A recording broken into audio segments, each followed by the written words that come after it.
শেকর ভুলে যাই, আমি আমার কথা যদি বলি, মানে গল্পের বাইরের আমি যে মানুষটা, সেই মানুষটা আমি কিন্তু এখনও পর্যন্ত, আমি যেখানে জন্মেছি নারায়ণগঞ্জ, বা আমার একদম রুট, আমার বাপ দাদার বাস্তুভিটা যেখানে গাজীপুর কালিয়াকৈর, সেখানেও আমি এখনও পর্যন্ত কিন্তু যাই।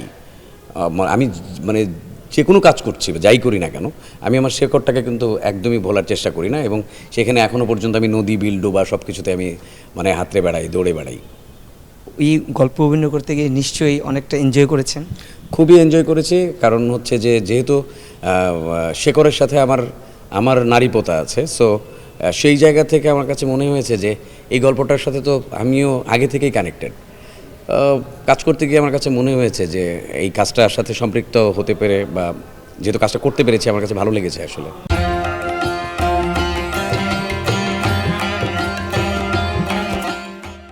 নির্মাতা প্রসন্ন রহমান একজন গুণী নির্মাতা, ওনার সঙ্গে কাজের অভিজ্ঞতাটা কেমন?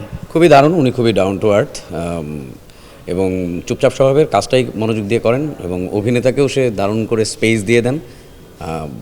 সো ওনার সাথে কাজ করতে গিয়ে ওই স্পেসটা আমি পেয়েছি, আমি খুব এনজয় করেছি, আমার খুব ভালো লেগেছে। এখানে স্পেসিফিক করে আমি কারোর নাম বলতে পারবো না, কজ অফ প্রত্যেকটা মানুষ এত কোঅপারেটিভ ছিল।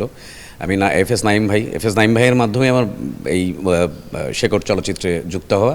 আয়শা খান খুবই কোঅপারেটিভ, ইভা, নাফিস, দিলারা আন্টি, সঙ্গীতা চৌধুরী থেকে শুরু করে মাহবুব ভাই, আরও যারা সবাই ছিল। এবং এখানকার আমাদের এই শেকড় চলচ্চিত্রের যে সিনেমাটোগ্রাফার সাহিল রনি, আমাদের এক্সিকিউটিভ প্রডিউসার যে রেজা, অন্তর ছিল, তারপর তারেক বাবলু আর্ট ডিরেক্টর হিসেবে কাজ করেছে, কস্টিউমের যারা ছিল, প্রত্যেকটা মানুষের সাথে আসলে আমার দারুণ রকম একটা বন্ডিং তৈরি হয়েছে, এবং সবাই এত সাপোর্টিভ ছিল।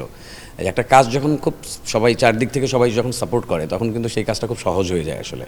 আমি এনজয় করেছি খুব। সবার কাছ থেকে কেমন বাহবা পাচ্ছেন? পুরো ফিল্মের জন্যই আমরা খুব বাহবা পাচ্ছি।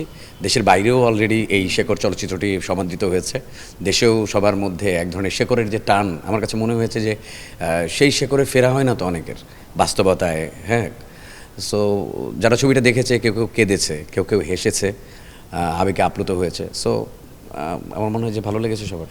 লাস্ট কোশ্চেন করি, শুরু হয়ে যাবে প্রোগ্রাম। সামনে আর কি কি কাজ আছে? সামনে ভিকি জায়েদের একটা কাজ করলাম, সেটা হচ্ছে দ্য বাংকার। আর আশরাফুজ্জামানের একটা কাজ করেছি, সেটার নাম হচ্ছে ডিয়ার নায়িকা। শাহ মোহাম্মদ রাকিবের একটা সিঙ্গেল করব। সাইফুল আলম শামীমের একটা প্রজেক্ট করছি, পাইপলাইনে আছে। আর আমি এমনি ডিরেকশন দিচ্ছি একটা, যেহেতু আমি নির্মাতা। সো ওইখানে দ্য পাওয়ার অফ বিউটি নামে আমি একটা স্বল্পদৈর্ঘ্য চলচ্চিত্র নির্মাণ করতে যাচ্ছি। আর একটা নাটক অনিয়ারের অপেক্ষায়, জিনের বাচ্চা।